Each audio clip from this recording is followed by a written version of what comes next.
Hello students, welcome to YouTube channel of Gyan Tripti college. आज हम BSc first year के paper second की unit second कर रहे हैं। लास्ट लेक्चर में भी हमने उसी को किया था, आज उसी को कंटिन्यू करते हैं।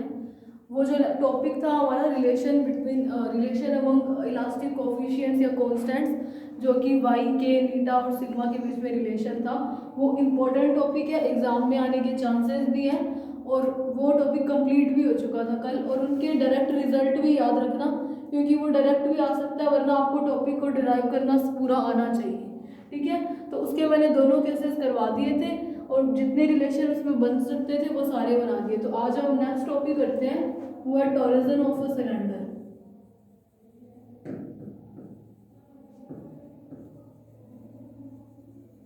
हिंदी में इसको बोलते हैं बेलन में ऐंठन।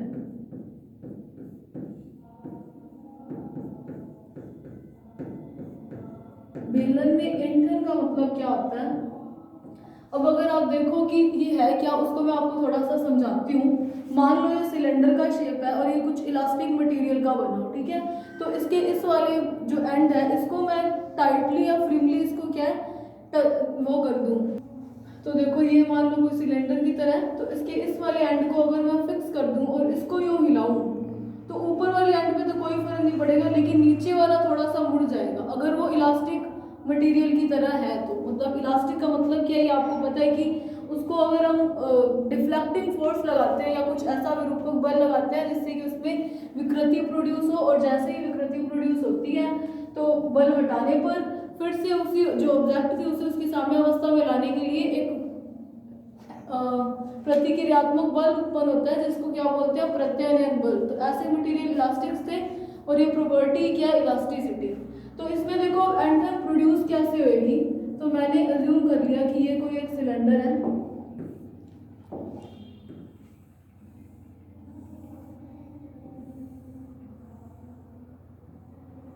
ये मैंने सिलेंडर बना दिया, ठीक है। इसके इस वाले ये जो एंड है ऊपर वाला, इसको मैंने क्या टाइटली कस दिया कि ये वाला एंड जो है, अगर मैं सिलेंडर को नीचे से हिलाऊंगी तो ऊपर वाले पे कोई इफेक्ट ना पड़े। मतलब अगर मैं यहाँ से फोर्स लगाती हूँ तो वो बिल्कुल वैसे कि वैसा ही रहे, उसमें कोई भी शेप में चेंज ना हो, ठीक है। इस तरीके से उसे फ्रीली या टाइट करके हमने उसको बांध दिया करेंगे, ठीक है। तो ये मैंने क्या मान लिया कि ये जो है, ये मान लिया, चलो इसी डार्क लाइन से शो कर देती हूँ। ये तो इस वाले का सेंटर है O, और एक को ले लो O डैश, ठीक है। O डैश सेंटर ले दिए मैंने। ये जो बेलन के सिलेंडर बने हुए, सिलेंडर के ये जो सर्कल बने हुए हैं इसके अराउंड। और एक मैंने क्या काम किया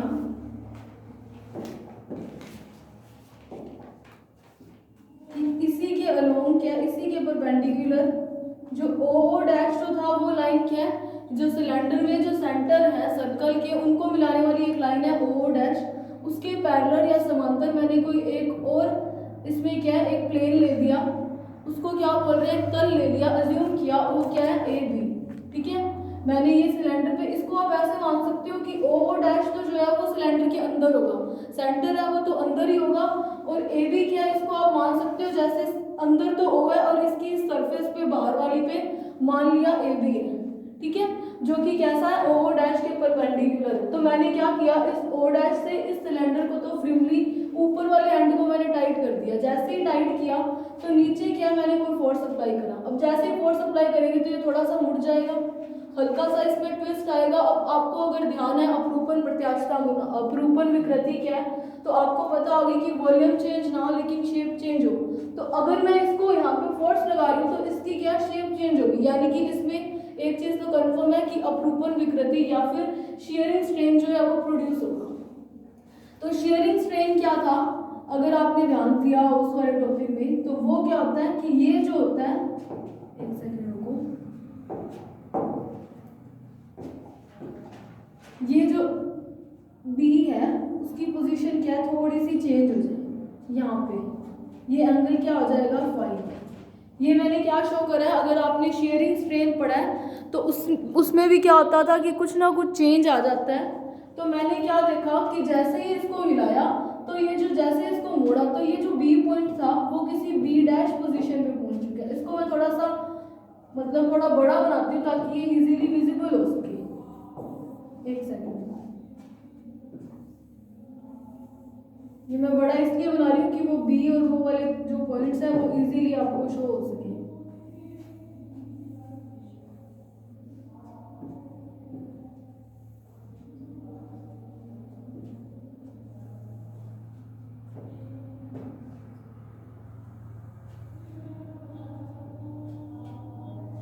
क्यों?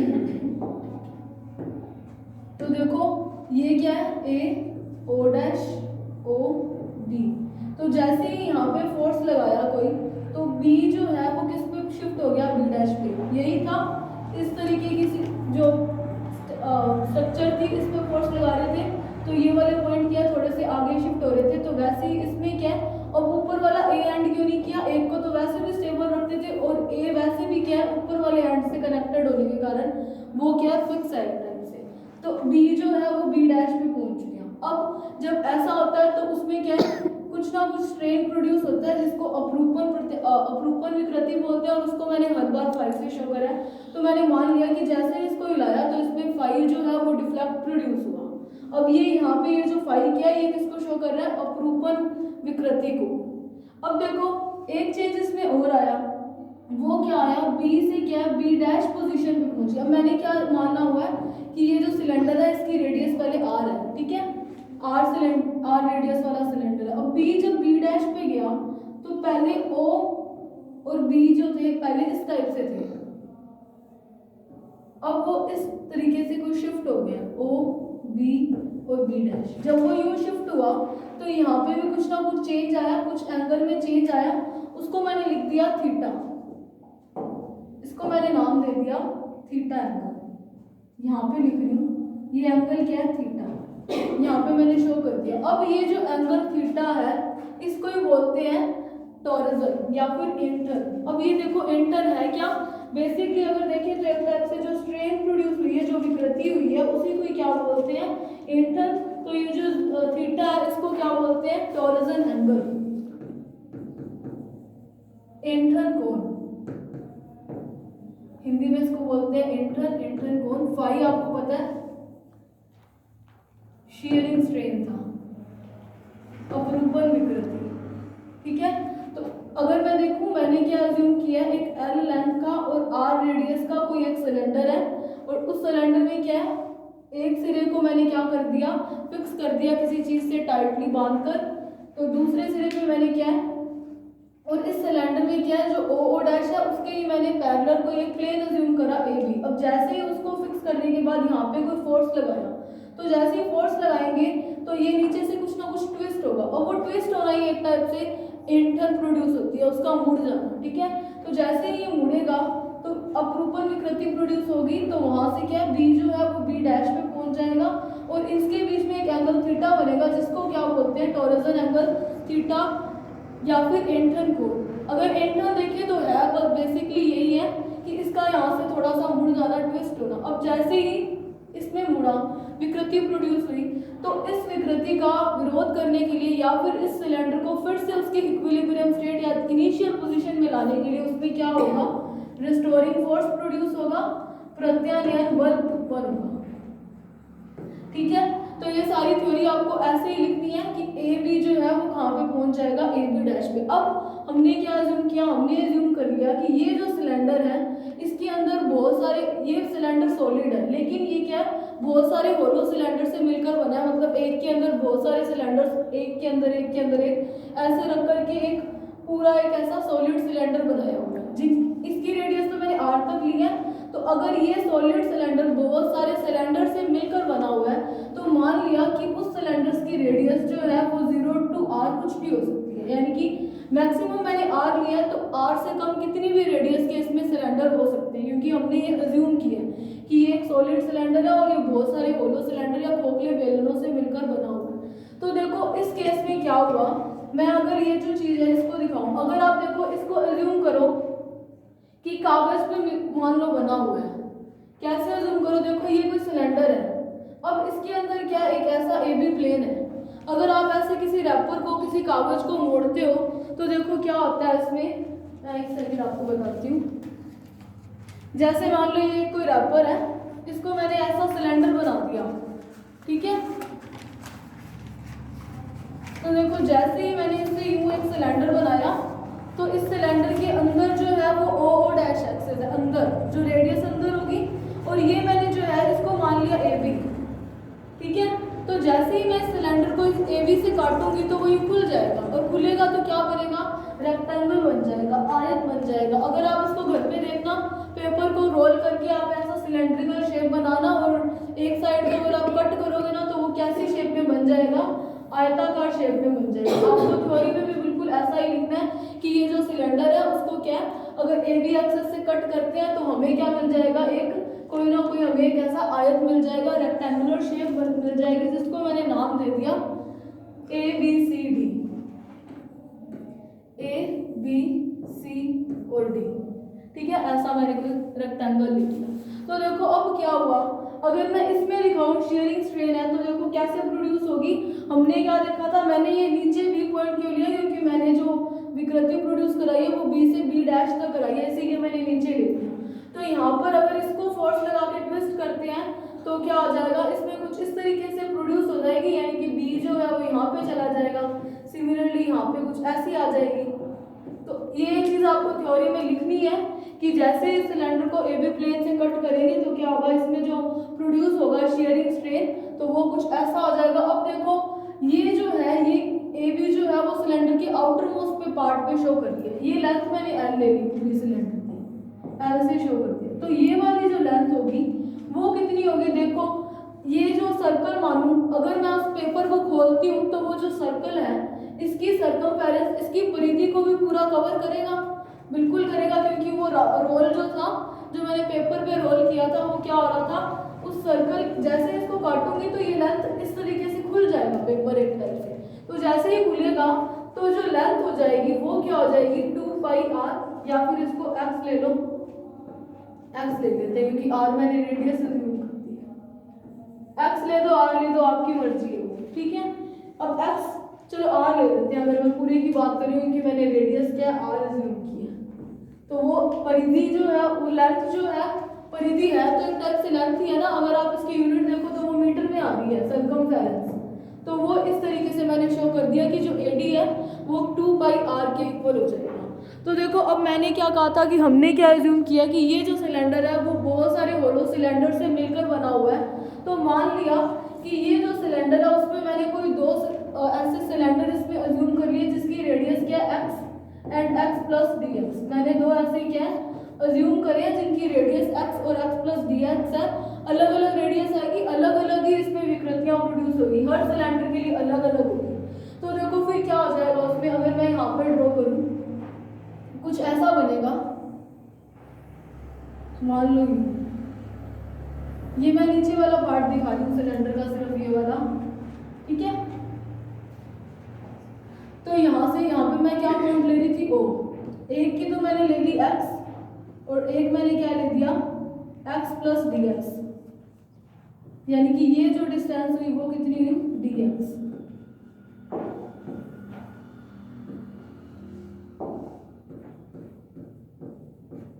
और ये कितना है एक्स। अब मैंने ये दोनों पॉइंट यहाँ पे क्यों शो करे हैं, उसका रीजन देखो क्या है कि जैसे ही सिलेंडर को हमने ट्विस्ट करा कोई फोर्स लगा के, तो ये जो ए बी प्लेन था वो मैंने कैसा लिया था, जो सिलेंडर के जो बाहर देखो यहाँ पे भी मैंने पूरी शो करा है नीचे तक, तो मैंने बी जो है नीचे तक शो कर दिया पूरा। ठीक है, तो जैसे ही इसके ऊपर फोर्स लगाया तो फोर्स लगाने से क्या है थीटा शिफ्ट आया। मैंने मान लिया कि उस एक्स और एक्स प्लस डी एक्स वाले सिलेंडर, रेडियस वाले सिलेंडर के लिए कोई थीटा शिफ्ट आ गया जो कि क्या है बी बी डैश है। अगर मैं इसको सिलेंडर पे शो करूँ तो देखो कैसे बन जाएगा, ये मैं सिलेंडर पे शो कर रही हूँ यही वाली चीज,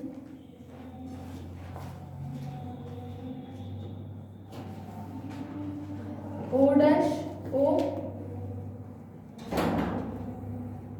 ऐसा कुछ बन रहा है। हाँ ठीक है, इसको मैंने बी पॉइंट दिया था, ये जो था यहाँ पे कोई प्लेन से आ रही थी, ये लाइन थोड़ी सी सही हो गई, वैसे ही स्ट्रक्चर बनानी है ऐसा। ठीक है, ये ए है तो ये कुछ शिफ्ट हो गया, कहाँ पे चला गया बी डैश पे चला गया।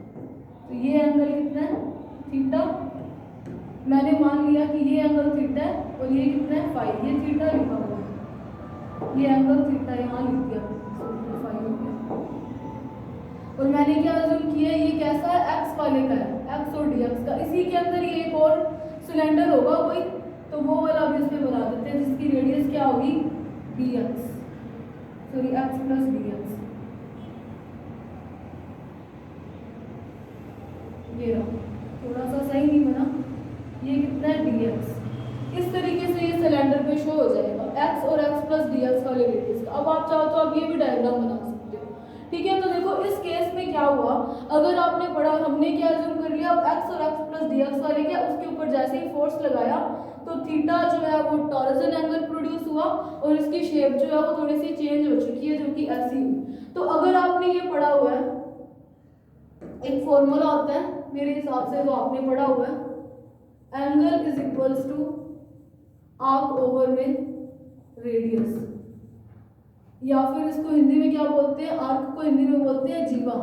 कोन इज इक्वल्स टू जीवा ओवर में रेडियस। तो अगर मैं ये वाला यहाँ पर इस वाली चीज को देखूँ, सिर्फ इस ट्रायंगल को, तो ये सर्कल पे है। अगर ये सर्कल पे है तो ये आर्क का काम कर रहा है, एंगल मेरे पास है, रेडियस मुझे पता है कि एक्स है, ठीक है। ये डिस्टेंस बहुत कम है तो मैंने एक्स से ले ली रेडियस। तो देखो इस केस में अगर मैं देखूँ तो मुझे क्या पता चल रहा है कि जब आर्क ओवर में रेडियस लगाऊं, इसको चलो एक्स यहाँ पे ले लूं, तो मुझे क्या पता चला, थीटा एंगल। अगर मैं इस ट्रायंगल की बात कर रही हूँ, ओ बी बी डैश की, आप यहाँ तक भी अज्यूम कर सकते हो, और एक्स प्लस डी एक्स में बहुत माइनर सा डिफरेंस होगा, लेकिन मैंने एक्स इतना ही अज्यूम कर दिया ताकि मुझे प्लस का डी एक्स वाले उस काम पे ना जाना पड़े, ठीक है। तो यहाँ से देखो मेरे को क्या पता चला, थीटा किसके इक्वल आया, या फिर आप इसको इस वाले डायग्राम में शो ही मत करो, यही कर दो, आपकी बुक में भी यही है। तो ये डिस्टेंस मेरे पास एक्स है टाइप से, ठीक है। तो थीटा की वैल्यू मेरे पास क्या आ जाएगी, आर्क मेरे पास क्या है, बी बी डैश ओवर में रेडियस मैंने सिलेंडर की एक्स अज्यूम करी है, ठीक है। फिर दूसरा मैंने एक्स शो करा है तो एक्स अज्यूम किया। अब दूसरा मेरे पास एक और लग सकता है इसी में, कैसे लग सकता है, ए बी बी डैश पे, ये तो किस पे है, ओ बी बी डैश पे, ये ट्रायंगल लगा दीजिए, ठीक है। अब अगर मैं सिमिलरली ए बी और बी डैश के लिए देखूं तो वहां पे भी मेरे पास एंगल भी पड़ा है और आर्क भी पड़ा है, रेडियस मेरे पास अब इस केस में क्या काम करेगी, लेंथ ऑफ सिलेंडर, जितनी ये लेंथ थी वही लेते हैं। तो यहाँ पे क्या आ जाएगा, अगर मैं यहाँ पे इसको अप्लाई करूं तो phi is equals to B B dash over में क्या आ जाएगा, एल, क्योंकि अब ये साइड ही लेते हैं जो कि एल है, इसमें ये वाली साइड ली थी वो एक्स थी, ठीक है। तो यहाँ पे एल आ जाएगा। तो मैं क्या कर सकती हूँ, इन दोनों इक्वेशन से मैं इस वाले इक्वेशन से बी बी डैश की वैल्यू निकाल सकती हूँ, B B dash is equals to X theta. Similarly यहाँ से निकाल सकती हूँ B B dash is equals to phi L. तो मैं इन दोनों इक्वेशंस को अगर इक्वेट करूँ तो मेरे पास एक वैल्यू आ गई, X theta is equals to phi L. तो यहाँ से मैं फाई निकाल सकती हूँ, वो क्या है, एक्स थीटा ओवर में एल। इसको कोई दे दो इक्वेशन फर्स्ट। अब फाई निकालने का रीजन क्या है, अब अगर ये अगर इस सिलेंडर को मैं ट्विस्ट करा रही हूँ तो कुछ ना कुछ शेप चेंज हुई है, शेप चेंज होती है तो वहाँ पे नीटा हम ले सकते हैं। नीटा क्या था अगर आपको ध्यान हो तो, मॉडुलस ऑफ रिजिडिटी,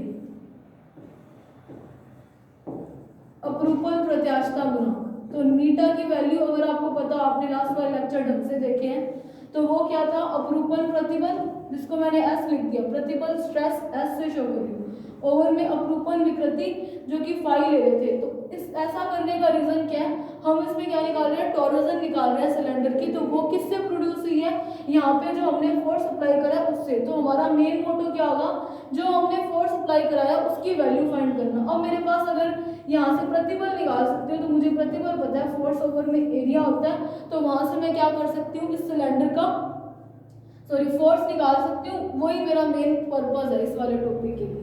तो मेरे पास फाई की वैल्यू निकल आई। अगर फाई निकल आया तो फाई से मैं क्या कर सकती हूँ, यहाँ से मैं फोर्स या फिर प्रतिबल या फिर स्ट्रेस और फोर्स निकाल सकती हूँ।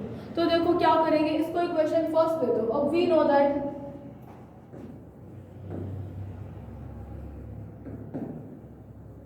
अगर मैं नीटा की वैल्यू लिखूं तो वो मेरे पास क्या आ जाएगा, अपरूपण प्रतिबल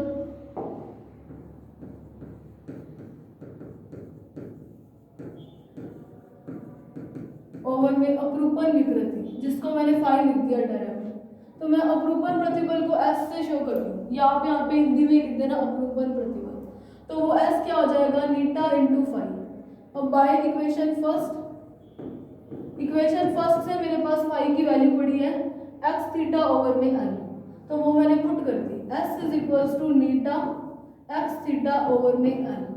अब देखो मैंने यहाँ पे कुछ फोर्स लगाया था, अब वो फोर्स देखो अगर हम कुछ एंगुलर शिफ्ट ला रहे हैं तो जो फोर्स होगा वो भी कैसा हो जाएगा, टो होगा, बल आघूर्ण नहीं होगा, क्योंकि हम एंगुलर चेंज लेके आ रहे हैं। तो मैंने क्या मान लिया कि डी टो कुछ फोर्स इस पर मैंने अप्लाई करा है, ठीक है। तो मेरे को क्या चाहिए, अब टो निकालना है। तो अगर मेरे पास ये मुझे पता है स्ट्रेस या फिर प्रतिबल क्या होता है, फोर्स ओवर में एरिया। अब देखो मेरे पास एरिया मैं कैसे निकालूंगी इस वाले टॉपिक के लिए, एरिया निकालने को आप ध्यान रखना, एरिया निकालेंगे हम 2 पाई, हमने क्या मान लिया, हमने x और x प्लस dx वाला लिया, तो उसके लिए मैंने सर्कमफेरेंस कैसे ले ली, 2 पाई x, ठीक है। अब डॉट dx, ये देखो ये एरिया बन सकता है, कैसे बन सकता है, 2 पाई कांस्टेंट है, x की मान लो मीटर यूनिट है और dx भी क्या है लेंथ, उसकी भी यूनिट क्या है मीटर, तो मीटर स्क्वायर होने से एरिया जो है वो मैं ये ले सकती हूँ, ठीक है। और वैसे भी जब हमने सिलेंडर का वो जो प्लेन मतलब काट के ए बी प्लेन से तो रेक्टेंगुलर बनाया था, उसमें मैंने 2 पाई आर ली थी, जब मैं x और x प्लस dx रेडियस वाला ले रही हूँ तो मैं क्या लूँगी 2 पाई x। तो यहाँ से मेरे पास एरिया की वैल्यू मेरे पास एक बन रही है क्या, तो फोर्स में निकालना है मुझे, जो कि मुझे पता है कि वो कितना है, डी टो बल आघूर्ण, तो वो कितना आ जाएगा, स्ट्रेस मेरे पास पड़ा है नीटा इंटू एक्स थीटा ओवर में एल, ठीक है, डॉट। अब एरिया में क्या लिख सकती हूँ, 2 पाई एक्स डॉट डी एक्स। अब कैसे लिख सकते हैं, यूनिट सेम बन रही है, उस हिसाब से मैंने एरिया को ये ले लिया। अब ध्यान रखना इसमें एरिया को यही एज्यूम करना है, एरिया कहीं आप सर्कल का या फिर सिलेंडर का लिखने मत बैठ जाना। तो यहाँ से फोर्स डी टो की वैल्यू क्या आई मेरे पास, नीटा एक्स थीटा, सॉरी एक्स का स्क्वायर कर दूं, थीटा ओवर में L into 2 Pie dot D x. अब अगर मैं टोटल फोर्स निकालूं तो मैंने इस सिलेंडर को मानने वाला था कि ये बहुत सारे होलो सिलेंडर से मिलकर बना है जिनकी रेडियस क्या है 0 to r अलग अलग है। तो मैंने अगर पूरा फोर्स निकालना है तो ये तो सिर्फ dx वाले के लिए है, जो हमने अज्यूम करा था x and x plus dx उसके लिए था। अगर मैं पूरे के लिए निकालूं तो मुझे क्या करना पड़ेगा, इसका इंटीग्रेशन कर दूं। अगर मुझे टोटल जो टॉर्क निकालना है या फिर फोर्स निकालना है तो वहाँ उसके लिए मुझे क्या करना पड़ेगा, इस इक्वेशन का क्या करना पड़ेगा, इंटीग्रेशन करना पड़ेगा। तो बाय इंटीग्रेटिंग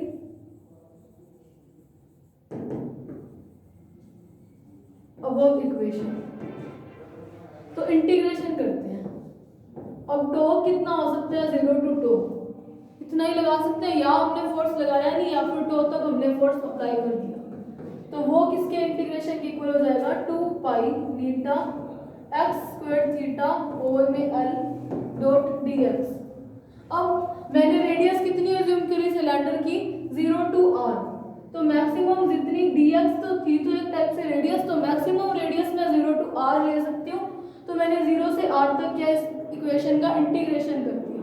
तो यहाँ से अगर मैं इंटीग्रेशन करूँ तो मैं नेक्स्ट पे लिख रही हूँ, किसका करना है मुझे, D to 0 to to 2 pi नीटा theta X square dot D X over में एल 0 to r, तो यहाँ पे आ जाएगा टो। अब इसमें 2 पाई नीटा थीटा ओवर में एल क्या है, कांस्टेंट। मुझे इंटीग्रेशन किसका करना है, x square dot D x का। अब एक्स की स्क्वायर का करते हैं इंटीग्रेशन, तो क्या आएगा, सॉरी यहाँ पे एक सेकेंड, एक्स की क्यूब बननी चाहिए, एक सेकेंड, यहाँ पे एक छोटी सी चीज मिस हो गई, वो क्या हो गई, यहाँ पे मैंने डायरेक्ट टो लिख दिया। ये तो फोर्स की वैल्यू है, ये तो सिर्फ फोर्स था, मैंने इसको डायरेक्ट टॉर्क बना दिया। और अगर मुझे इसे टॉर्क बनाना है क्योंकि एंगुलर शिफ्ट प्रोड्यूस करा रहे हैं, यहाँ पे एक छोटी सी मेरे से मिस्टेक हो गई कि ये तो फोर्स था, मुझे क्या है इसको टॉर्क बनाना है। तो मुझे पता है कि बल आघूर्ण क्या होता है, फोर्स इनटू परपेंडिकुलर डिस्टेंस, या फिर इसको हिंदी में क्या बोलते हैं, बल इंटू बल की क्रिया रेखा की लंबवत दूरी। तो मैंने वो लंबवत दूरी से मल्टीप्लाई नहीं करा। अब देखो फोर्स इस डायरेक्शन में लगा है तो परपेंडिकुलर डिस्टेंस पे इसकी रेडियस ही होगी। अब रेडियस हर टाइप में परपेंडिकुलर है तो मुझे डिस्टेंस से यहाँ पे मल्टीप्लाई करना था, जो कि मेरे से मिस हो चुका था। तो इसको एफ लिख दो, या फिर मैं यहाँ पे मैं डी2 लिख देती हूँ। वो क्या आ जाएगा, नीटा एक्स स्क्वायर थीटा ओवर में एन डॉट 2 पाई डी एक्स। इसको मैं क्या, परपेंडिकुलर डिस्टेंस जो रेडियस ही होगी इस सिलेंडर में परपेंडिकुलर ही होती है, तो उस एक्स से मैंने मल्टीप्लाई करा दिया। जैसे ही मल्टीप्लाई कराएंगे तो यहाँ पे क्या आ जाएगा, एक्स का क्यूब। ये चीज मेरे से मिस हो चुकी थी, मैंने फोर्स को डायरेक्ट टो बना दिया था।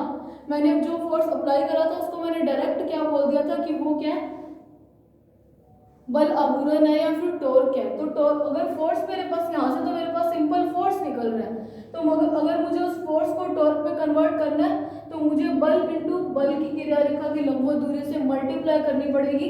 तो वो मैंने मल्टीप्लाई कर दिया एक्स। ये वाली चीज मेरे से बाय मिस्टेक रह गई थी। तो जब मैंने आगे इंटीग्रेशन सॉल्व करने की ट्राई करा तो मुझे लगा कि यहाँ पे थोड़ी सी गलती हो चुकी है। तो वो यहाँ पे क्या, एक्स स्क्वायर सॉरी एक्स का क्यूब आ जाएगा। तो जैसे ही यहाँ पे भी एक्स क्यूब है, बाकी सब कुछ सही है, एक्स का क्यूब। अब एक्स क्यूब का इंटीग्रेशन करेंगे तो क्या आएगा, एक्स की 4 ओवर में 4। ये तो सिंपल है, आपको पता ही है, 0 टू आर। तो अगर मैं टो देखूं तो क्या आया, 2 पाई नीटा थीटा आर की पावर 4 ओवर में 4l, या फिर नीटा पाई थीटा आर 4 ओवर में 2l is equals to to. तो ये क्या हो गया, जो फोर्स एक इसमें एक और चीज आती है, एक टर्म है जो कि क्या है,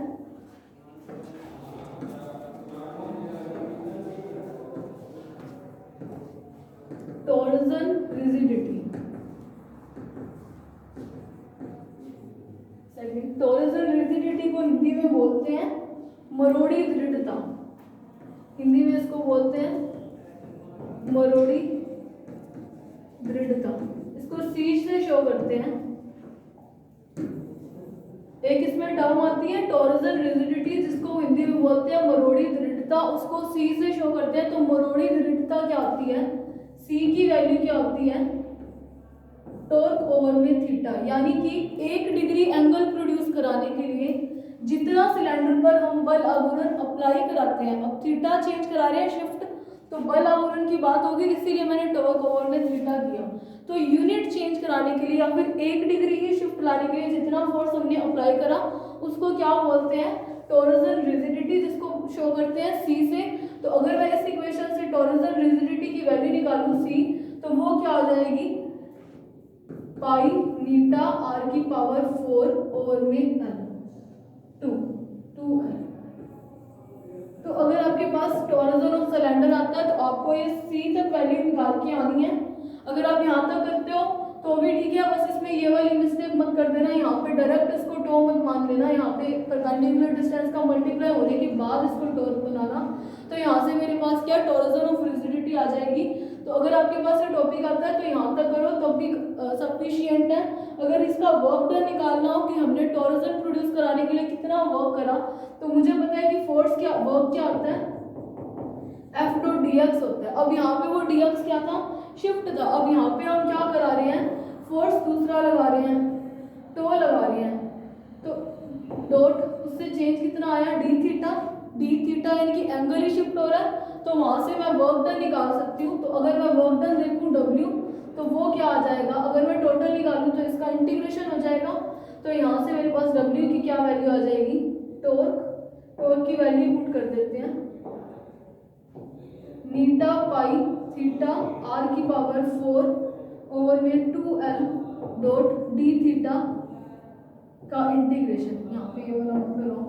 तो जब आप इंटीग्रेशन करोगे तो वहां से अब इंटीग्रेशन की वैल्यू क्या आ जाएगी, अब पहले लिमिट अप्लाई कर देते हैं। लिमिट हम कितना कर सकते हैं, या तो हमने शिफ्ट ही प्रोड्यूस करा 0, या फिर हम मैक्सिमम थीटा तक लेके जा सकते हैं। उस दूसरी साइड पे कर ली ना, तो यहाँ से मेरे पास w क्या आ जाएगा, 0 टू थीटा